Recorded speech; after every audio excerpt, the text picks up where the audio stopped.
الحمد لله الذي فرض الجمعة على المؤمنين ليكونوا من الذاكرين.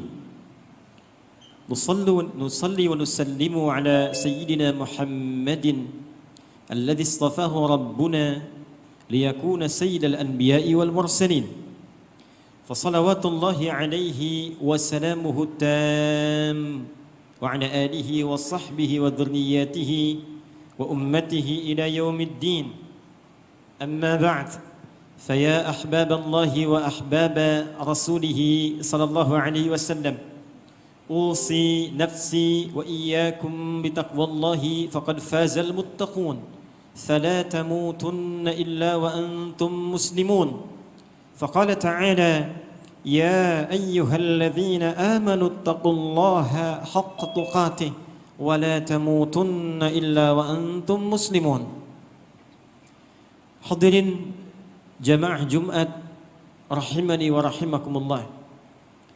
Bersyukur kepada Allah Subhanahu wa taala mengawali Jumat kita di pekan terakhir di bulan Sya'ban 1444 Hijrah ini, dengan bermohon pada Allah Subhanahu wa taala semoga Jumat kali ini dijadikan oleh Allah sebagai Jumat terbaik dari sekian Jumat yang telah kita ibadahi. Hadirin, dalam statistik yang sederhana, seorang muslim yang telah baligh, yang mencapai usia 20 tahun, setidaknya telah menunaikan Jumat selama hidupnya kurang lebih sebanyak 560 kali. Jika ia berusia 30 tahun, setidaknya ia menunaikan Jumat sebanyak 1152 kali. Jika ia berusia 40 tahun, setidaknya ia telah menunaikan Jumat sebanyak 1632 kali dalam hidupnya. Demikian seterusnya berdasarkan hitungan statistik yang sederhana. Namun pertanyaan besarnya, dari sekian ratus dan ribu kali menunaikan ibadah Jumat, apakah setiap muslim yang menunaikan Jumat itu sudah mengetahui tentang hakikat Jumat? Mengapa disyariatkan ibadah Jumat? Mengapa tidak dicukupkan dengan zuhur saja? Mengapa di hari Jumat kita dikumpulkan, dikhususkan ibadahnya, diatur dengan khutbah, lantas kemudian sholat, dan diberikan tuntunan-tuntunan sunnah yang menyertainya? Atau jangan-jangan selama ini ada kalangan di antara umat Islam yang menjadikan Jumat hanya sebagai ibadah formalitas saja. Datang setiap pekan, mendengarkan khutbah, kadang-kadang mengantuk, bahkan ada sebagian yang tertidur, lantas sholat lalu pulang begitu saja. Di Jumat ini, insya Allah kita akan coba turunkan pedoman Jumat yang singkat dalam Al-Quran dan hadis Nabi Muhammad SAW, sehingga di waktu ini kita bisa menyadari istimewanya Jumat dan pentingnya Jumat hingga disyariatkan kepada kita semua. Hadirin, kisah tentang turunnya syariat Jumat akan mengembalikan kita pada keadaan masyarakat jahiliyah secara antropologis ataupun sosiologis. Masyarakat jahiliyah pada umumnya beraktivitas dengan 4 kegiatan utama. Ada di antara mereka yang kegiatannya berdagang sampai merantau, disebut dengan tajir, jamaknya tujar. Maka mereka terbiasa berdagang sampai diabadikan dalam Al-Quran dengan turunnya surah Al-Quraisy itu. Li'ilafi Quraisyin ilafihim rihlatash shita'i was-saif. Kadang mereka bahkan sampai ke Yaman, kadang mereka bahkan sampai ke Syam. 4 negara sekarang, Palestina, Syria, Libanon, dan Yordania. Ada yang kedua, kalangan yang disebut dengan para pujangga, syair, jamaknya syu'ara. Kebiasaannya datang turun ke lembah-lembah, mencari tempat inspirasi, menemukan lirik terbaik untuk dibuat syair sampai menjadi qasidah. Mereka disebut dengan syair, jamaknya syu'ara, dan diabadikan kisahnya dengan turunnya surah Asy-Syu'ara, khususnya dari ayat 227 sampai ke akhirnya itu. Wasyu'ara'u yattabi'uhumul ghawun alam tara annahum fi kulli wadin yahimun. Pernahkah Anda dengar kisah tentang para pujangga di era-era jahiliyah itu? Yang kadang aktivitasnya tidak banyak yang berguna dan bermanfaat. Mereka turun ke lembah-lembah menghabiskan waktu hanya untuk merumuskan dan mencari inspirasi membuat syair. Yang ketiga ada yang disebut dengan kahin. Jamaknya kuhan, para dukun yang aktivitasnya hanya merumuskan membuat jampi-jampi yang menjadi patokan golongan pertama untuk beraktivitas. Dan itu yang kemudian juga banyak menuduh Nabi dan menyebutkan Al-Quran sebagai produk dari jampi-jampi dukun, sampai Allah membantahnya dengan kalimat yang sangat indah, wama huwa biqauli kahin. Dan bukanlah Al-Quran termasuk jimat dan jampi-jampi kalimat para dukun. Yang keempat, sahir, para penyihir yang jasanya sering digunakan oleh orang-orang hartawan atau yang punya kedudukan untuk menyingkirkan lawan-lawannya. Termasuk juga ada yang berupaya ketika ingin menghancurkan, menyingkirkan, menyungkurkan Nabi Muhammad SAW sampai turunnya 3 surah utama, khususnya 2 surah yang terakhir 113 dan 114 Al-Falaq dan An-Nas itu. Hadirin, 4 golongan ini beraktivitas dari hari pertama disebut dengan Yaum Al-Ahad, hari pertama. Hari kedua mereka menyebar, disebut dengan Yaumul Itsnin, diserap ke dalam bahasa Indonesia menjadi hari Senin. Hari ketiga Yaumul Thulatha, diserap ke dalam bahasa Indonesia menjadi Yaumul Thulatha, hari Selasa. Hari keempat Yaumul Arbi'ah, diserap ke dalam bahasa Indonesia menjadi hari Rabu. Dan yang kelima Yaumul Khamis, diserap ke dalam bahasa Indonesia menjadi hari Kamis. Dari Ahad sampai Kamis mereka menyebar, beraktivitas untuk mereka hasilkan pada hari yang ke-6, dan uniknya tidak mereka beri nama dengan hari-hari berdasarkan hitungan bilangan. Bukan 1, 2, 3, 4, 5, ke-6. Mereka tidak beri nama dengan Yaumus Sadis atau Yaumus Sudais, tapi mereka beri nama dengan Yaumul Arubah, hari berbangga diri sebagai orang Arab, hari berpesta, hari berfoya, hari tempat berkumpul di pusat-pusat hiburan. Maka hasil pekerjaan selama 5 hari sebelumnya itu mereka akan tujukan untuk dikumpulkan, dilombakan, dipamerkan di pusat-pusat hiburan. Diberi nama dengan aswaq. Ada suq Dumatu Jandal, suq Uqadh, dan puncaknya di satu bukit prestisius, letaknya di dekat Ka'bah, namanya Jabal Qubais, pusat kedudukan. Siapa yang menempat di atasnya itu yang menunjukkan kepemimpinan. Sekarang dibangun istana di atasnya, menunjukkan itu yang pimpin wilayah Arab saat ini. Maka pada saat itulah berkumpul di atas bukit Qubais, Jabal Qubais, diperlombakan. Siapa yang barang dagangannya paling banyak, hartanya paling melimpah, yang paling kaya, maka akan diangkat jadi orang terpandang yang punya kedudukan. Itu yang letaknya kemudian diletakkan di wilayah yang disebut dengan Parlemen Quraisy, letaknya sekitar 50 meter dari Hotel Hilton yang lama yang sekarang. Hadirin, yang kedua para penyair yang hebat, yang syairnya luar biasa, melewati batas-batas kritikan, diuji oleh Nabila Azibyani, maka akan muncul nanti 7 orang yang terkemuka. Bait-bait syair disusun menjadi 7 disebut dengan qasidah. Dari qasidah yang paling bagus, 7 urutannya akan dituliskan dengan tinta emas, ditempelkan di dinding Ka'bah, disebut dengan mu'allaqatis saba'. Ada Imrul Qais, ada Khutai'ah, dan pujangga-pujangga yang lainnya. Yang kelak itu di masa Islam akan diganti dengan kain kiswah bertuliskan Al-Quran. Demikian para dukun, para tukang sihir, yang jampenya paling bagus, paling nomor 1, itu akan dijadikan pijakan yang paling utama untuk menjadi acuan dalam beraktivitas. Siapa yang dagangannya ingin laku, menghadap ke dukun ini yang paling populer, ke tukang sihir ini yang paling hebat. Itulah kejadian selama jahiliyah. Konstruksi masyarakatnya kerja, aktivitas, berangkat, cari dunia. Wa ma yuhlikuna ilad dahru. Keyakinannya dunia inilah pusatnya untuk berfoya-foya. Tinggal cuma di sini, pamernya sepekan. Jadi akhir pekannya cuma untuk pamer, foya-foya, untuk riya saja, hiburan saja. Hidupnya dihabiskan kepentingan untuk dunia saja.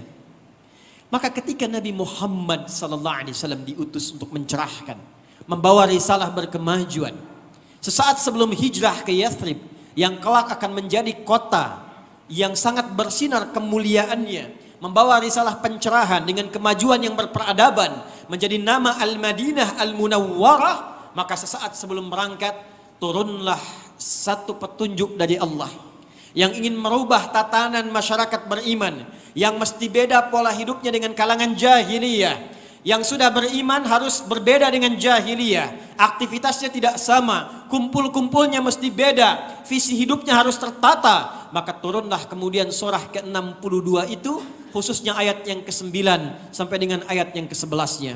Allah Subhanahu wa taala berfirman, A'udzu billahi minasyaitonir rajim. Bismillahirrahmanirrahim. Ya ayyuhalladzina amanu idza nudiya lis-salati min yaumil jumu'ati fas'au ila dzikrillah. Fas'au ila dzikrillah. Ya ayyuhalladzina amanu. Hai semua orang yang sudah menyatakan beriman. Baik sekarang kalian merasa jauh, menengah ataupun dekat, semua tanpa kecuali. Sepanjang kalian sudah beriman. Idza nudiya lis-salati min yaumil jumu'ah. Yang pertama dilakukan dengan turunnya ayat ini, Allah merubah nama dari Yaumul Arubah untuk jahiliyah menjadi Yaumul Jum'ah untuk orang-orang yang telah beriman. Yang pertama Allah tetapkan nama harinya berubah dari Arubah menjadi Jum'ah, dan suratnya pun bernama surah Al-Jumu'ah. Hadirin, apa itu Jumu'ah?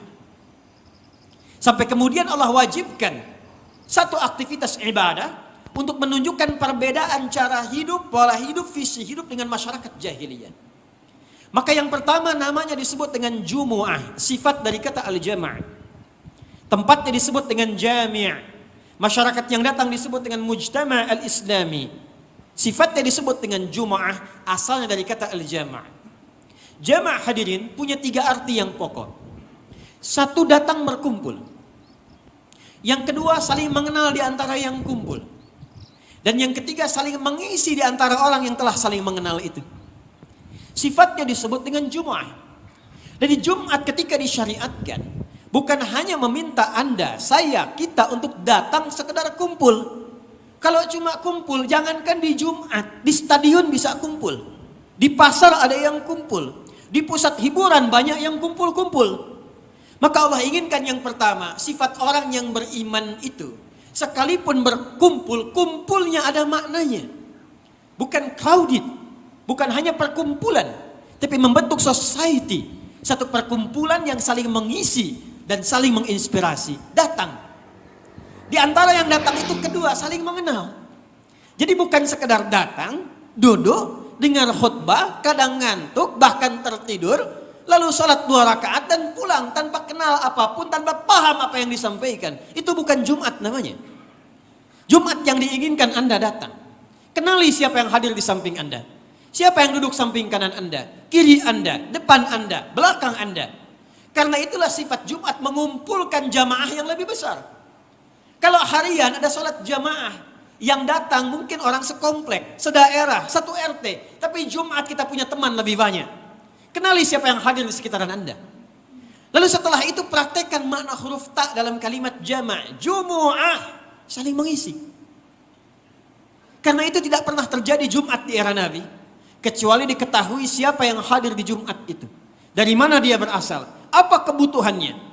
Demi Allah, kalau Anda merujuk pada sirah An-Nabawiyah, tidak ada orang datang Jumat kecuali selesai urusannya. Bahkan orang luar kota pun diketahui tujuannya ketika datang ke Jumat. Namanya Sulaik, bukan penduduk Madinah. Dia berasal dari Ghatafan, disebut dengan Sulaik al-Ghatafani. Datang di hari Jumat, Nabi sedang berkhutbah, kemudian dia datang langsung duduk. Penduduk Madinah sudah tahu, datang ke masjid, duduk berniat untuk i'tikaf, maka sholat terlebih dahulu 2 rakaat yang dikenal dengan tahiyatul masjid. Maka Nabi mengatakan satu kalimat yang sangat indah, tidak menunjuk kepada orangnya, dibuat umum kalimatnya sehingga tidak menyinggung kepada personalnya. Perhatikan kalimatnya. Qala Rasulullah sallallahu alaihi wasallam, "Idza dakhala ahadukumul masjida wa arada an yajlisa fala yajlis hatta yusalli rak'atain." Kalau ada di antara Anda masuk masjid, ingin beriktikaf, duduk, maka hendaklah dia salat 2 rakaat terlebih dahulu dalam kondisi yang nyaman. Maka apa yang terjadi? Orang semua tahu. Orang Madinah tahu. Tapi mereka memahami maksud Nabi bukan karena sholatnya, karena mereka sudah mengerti itu. Nabi ingin menunjukkan ada kawan kita yang datang. Mungkin bukan daerah sini. Dia mungkin datang dari jauh, lihat siapa yang datang. Coba tanya, tengok dia. Setelah Jumat cek apa kebutuhannya. Setelah selesai Jumat, maka semua berlomba untuk memenuhi kebutuhannya. Maka banyak viral kisah kita dengar. Ada orang datang lapar, maka selesai kebutuhannya. Semua berlomba untuk menjamunya. Orang haus, hilang hausnya. Orang punya kesulitan, hilang kesulitannya. Kalau Jumat seperti ini kita praktekkan. Ada yang tak punya pekerjaan, datang dia ke masjid. Di antara jamaah ada yang punya kelapangan, share, maka selesai urusannya. Ada yang sakit, tak punya biaya ke rumah sakit. Datang Jumat, ada dokter ikut Jumatan. Ditanya apa penyakitnya. Saya begini, dia berikan resep. Saya tak punya uang untuk berobat. Jamaah yang lain mengatakan insya Allah ada kelebihannya dengan izin Allah. Selesai urusannya. Kalau Jumat kita praktekkan demikian, maka itulah Jumat yang diinginkan oleh Al-Quran. Itu Jumat yang dipraktekkan, diteladankan oleh Nabi SAW. Jumat bukan sekedar datang, duduk, mengantuk, sholat, pulang. Jumat adalah Jumat solusi. Jumat Sayyidul Ayyam. Jumat pertemuan. Jumat pengenalan. Jumat untuk saling mengisi, itulah Jumat yang dicontohkan oleh sunnah Nabi Muhammad SAW. Hadirin yang kedua. Idza nudiya lis-salati min yaumil jumu'ati fas'au ila dzikrillah. Jika yang pertama Nabi ingin bedakan, Quran ingin tekankan beda kumpul-kumpul orang beriman dengan orang-orang yang belum beriman. Jahiliyah cuma datang pamer kekayaan. Jahiliyah cuma kumpul pesta-pesta. Jahiliyah cuma melihat siapa yang di atas, siapa yang di bawah. Yang kaya makin kaya, yang rendah makin fakir. Orang Islam tidak begitu. Dia berkumpul melihat saudaranya. Dia bantu saudaranya. Hidupnya bermanfaat. Maka yang kedua, fas'au ila dzikrillah. Dalam Jumat itu coba renungkan. Berapa banyak zikir yang sudah dikumpulkan dari sepekan itu sampai tiba Jumat. Jangan-jangan dari Ahad sampai dengan Kamis kemarin dunia saja disibukkan. Berangkat gelap, pulang gelap. Koleksi tambah tabungan, tingkatkan saldo di rekening. Mewahkan rumahnya, tambah kendaraannya, tambah pakaiannya. Tambah segala artifisialnya. Pertanyaannya, dari semua yang dikumpulkan itu berapa bekal akhirat yang sudah dikumpulkan? Allah sadarkan satu saat kita pasti akan kembali. Hadirin, kalimat zikir bila disebutkan dalam Al-Quran, maka seluruhnya menunjuk kepada persiapan ibadah sebagai bekal pulang kita menuju Allah Subhanahu wa taala. Salat dalam Quran disebut dengan zikir. Quran surah ke-20 Taha ayat ke-14. Innani anallahu la ilaha illa ana fa'budni wa aqimis salata li dzikri.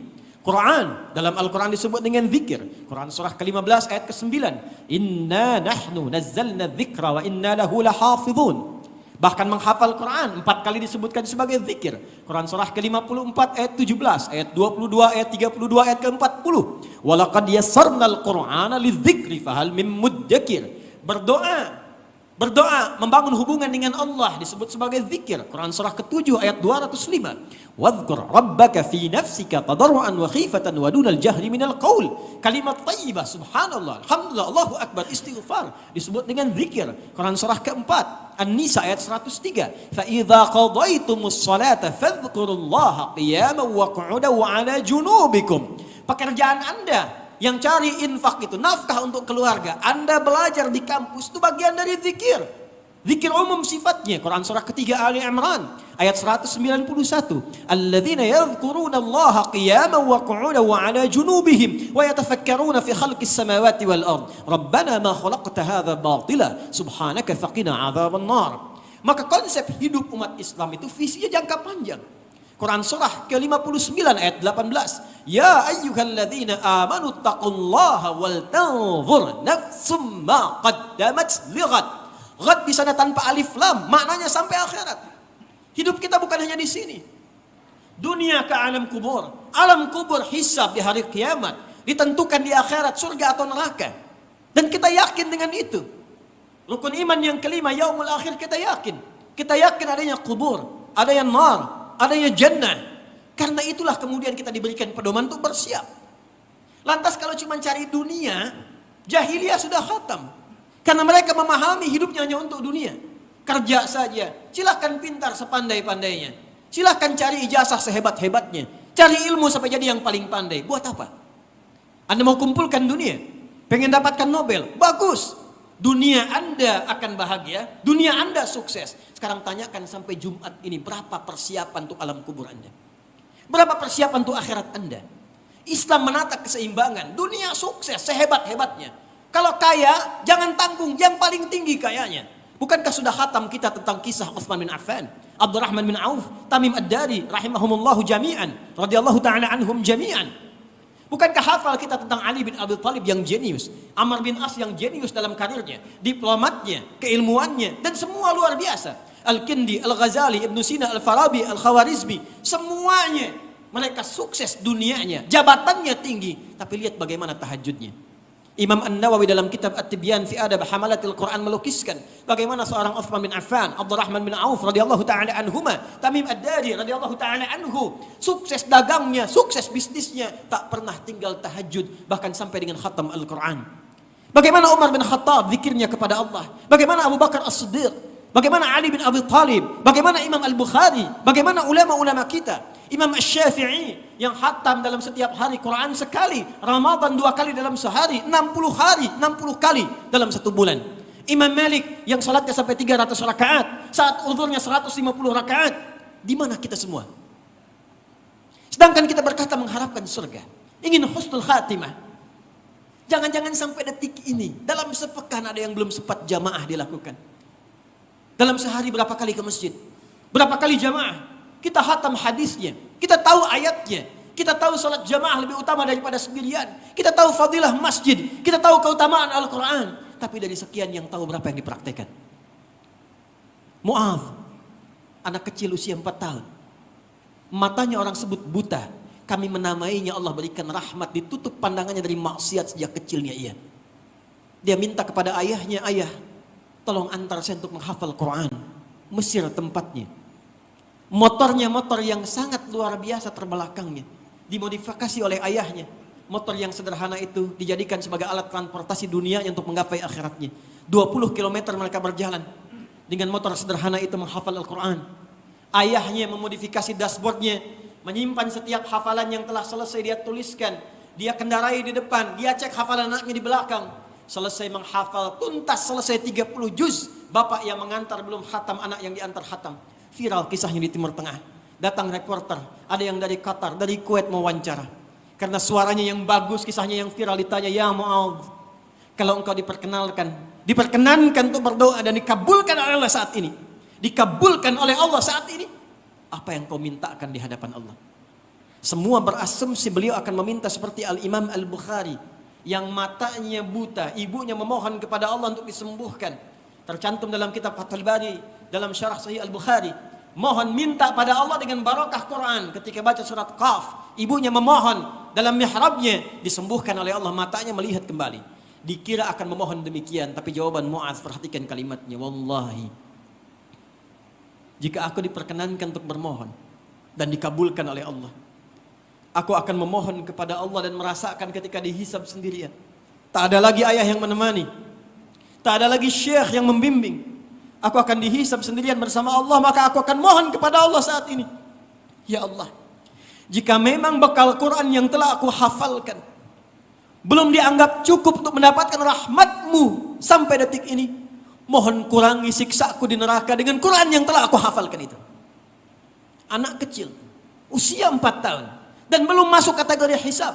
Matanya buta, dia menghafal Quran mencari bekal kembali kepada Rabbnya untuk ringan hisabnya di hari kiamat.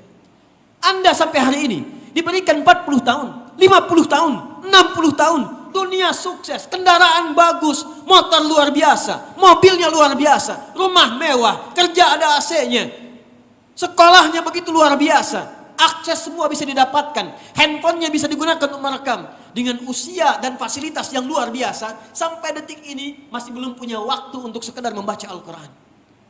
Bagaimana bekalnya untuk dibawa pulang? Maka Allah ingatkan dalam setiap Jumat, fas'au ila dzikrillah, sadar. Kita tidak akan selamanya. Kita akan kembali. Apa bekal yang telah disiapkan? Pakaian inikah yang akan dibawa ke alam kubur? Kalla, tidak. Kain kafan. Hanya 2 kain yang tanpa kantong. Kain putih yang dibawa adalah fas'au ila dzikrillah. bukan meninggalkan dunia, tapi kreasikan dunia menjadi bekal akhirat. Belajar tetap di tempat yang sama, niatkan untuk menaati Allah Subhanahu wa taala. Bekerja tetap di tempat yang sama, niatkan untuk menaati Allah Subhanahu wa taala. Di rumah menjadi ayah yang baik, di kantor menjadi pegawai yang baik, jadi anak yang baik, niatkan untuk meneladani Rasulullah sallallahu alaihi wasallam. Dunianya hasanah, akhiratnya hasanah. Hadirin, itulah Jumat. Itulah Jumat. Disadarkan kita membangun silaturahim. Lihat kerabat kita, lihat teman kita. Jangan-jangan kesini hebat di perusahaannya, hebat di kantornya, hebat di kampusnya, tapi ternyata dengan orang tuanya masih ada masalah, dengan tetangganya masih belum baik. Maka bagaimana rasanya dibawa pulang menghadap Allah Subhanahu wa taala? Itulah Jumat, itulah Jumat, itulah Jumat yang diinginkan oleh Al-Qur'an dan sunnah Rasulullah sallallahu alaihi wasallam. Barakallahu li wa lakum fil Qur'anil azim wa nafa'ani wa iyyakum bima fihi minal ayati wadh-dhikril hakim. Taqabbal minni wa minkum tilawatahu innahu huwas samii'ul 'alim. Ud'ullaha yastajib lakum jami'an.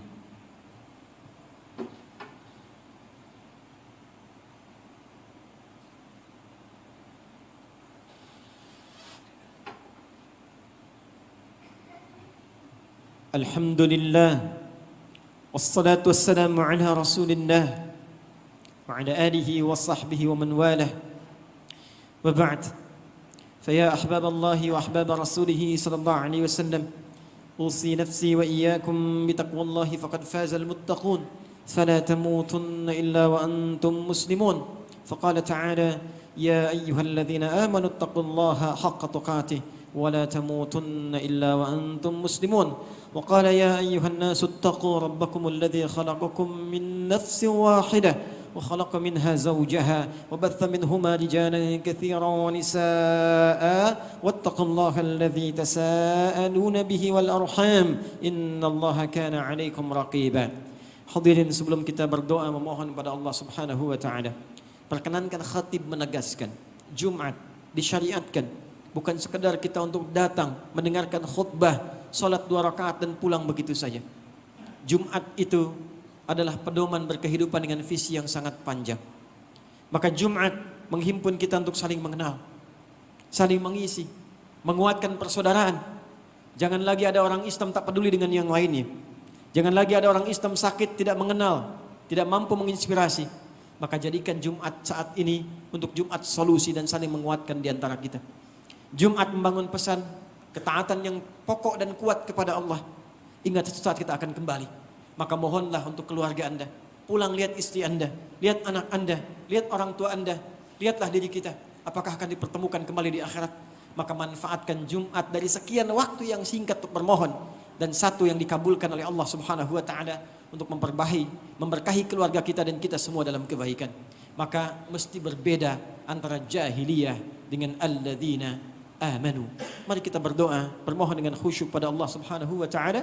Semoga Allah mengabulkan dan memberikan penerimaan terbaik, merubah diri kita menjadi lebih sempurna dalam hadapan Allah Subhanahu wa taala. إن الله وملائكته يصلون على النبي يا أيها الذين آمنوا صلوا عليه وسلموا تسليما اللهم صل وسلم وبارك على حبيبك الكريم رسولك المصطفى الأمين نبينا محمد وعلى آله وصحبه أجمعين نحمدك حمدا كما علمتنا أن نحمدك ونشكرك شكرا تمام الشكر كما علمتنا أن نشكرك أنت المقدم وأنت المؤخر بيدك الخير إنك على كل شيء قدير اللهم يا أرحم الراحمين ربنا لا تدع لنا ذنبا في مقامنا هذا وفي كل مقام إلا غفرته. Ya Allah, jika ada pendosa di masjid ini atau sekitarannya dalam menunaikan Jumat ini, jangan biarkan ia pulang ya Allah kecuali Engkau telah ampuni seluruh dosa-dosanya. Wala hamman illa farajtah. Jika ada yang tengah merasakan kegelisahan dalam hati, jangan biarkan ia meninggalkan Jumat ini kecuali Engkau telah tenangkan keadaan jiwanya. Wala asran illa yassartah. Jika ada di antara kami yang tengah mengalami kesulitan ya Allah, maka mohon ringankan dan angkat, hilangkan seluruh kesulitannya. Wala maridan illa syafaitah. Jika ada di antara kami yang diuji dengan penyakit seberat apapun, maka angkat dan hilangkan seluruh penyakitnya. Allahumma ja'alna min ibadikal muttaqin as-salihin. Ya Allah, jadikan Jumat ini mampu merubah kami ya Allah menjadi hamba-Mu yang takwa, yang taat dan beriman. Allahumma ya Allah, alif baina qulubil mu'minin ya arhamar rahimin liyatubu ilaika. Allahumma di kullal asat liyatubu ilaika taubatan nasuha. Ya Allah, jika ada pelaku maksiat dalam Jumat ini, Mohon sentuh hatinya sebelum meninggalkan Jumat agar ia mampu bertobat ya Arhamar Rahimin. Jangan biarkan hidupnya ya Allah berlumur maksiat sebelum wafat kepadamu. Allahumma ya Allah, idza kana hunalika min ibadaka ya Allah ghairul mu'minin fahdihim ila al-islam fi hadhihi al-jum'ah mubarakah. Jika ada teman kami, kerabat kami, kawan kami yang hidup sampai detik ini atau bahkan keluarga kami ya Allah belum berislam, maka mohon berikan hidayah kepada mereka agar mampu berislam sebelum wafat menghadap kepadamu. Allahumma ya rabbal alamin, ij'alna ya Allah min ahli al-Qur'an waj'al al-Qur'ana sahiban lana fid dunya wa syafi'an lana fil akhirah. Ya Allah, jadikan kami termasuk ahli Al-Qur'an. Jadikan Quran sebagai teman kami di dunia, cahaya kami di kubur, dan jadi syafaat bagi kami di akhirat kelak. Allahumma ishtaqna bi Rasulillah sallallahu alaihi wasallam. Allahumma ja'alna min ummati wa muhibbi sayyidina Muhammad sallallahu alaihi wasallam.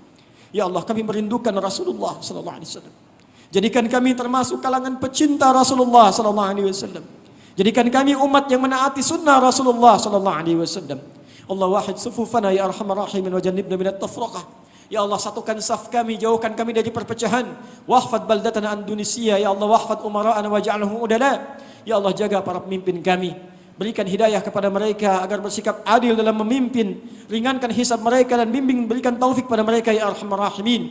Wahfad ulama'ana waj'alhum ya Allah mukhlishina lakad-din. Dan jaga para ulama kami agar ikhlas dalam menyampaikan risalah dakwah karenamu. Rabbana atina fid dunya hasanah wa fil akhirati hasanah wa qina adzaban nar. Wa sallallahu ala sayyidina Muhammad wa ala alihi wa sahbihi ajma'in. Wa akhiru da'wana subhanakallahumma wa bihamdika nashhadu an la ilaha illa anta nastaghfiruka wa natubu ilaik. Nastaghfiruka wa natubu ilaik. Nastaghfiruka wa natubu ilaik. Walhamdulillahi rabbil alamin. Ibadallah, innallaha ya'muru bil 'adli wal ihsan وإيتاء ذي القربى وينهى عن الفحشاء والمنكر والبغي يعظكم لعلكم تذكرون ولذكر الله أكبر والله يعلم ما تصنعون أقيموا الصلاة يرحمكم الله.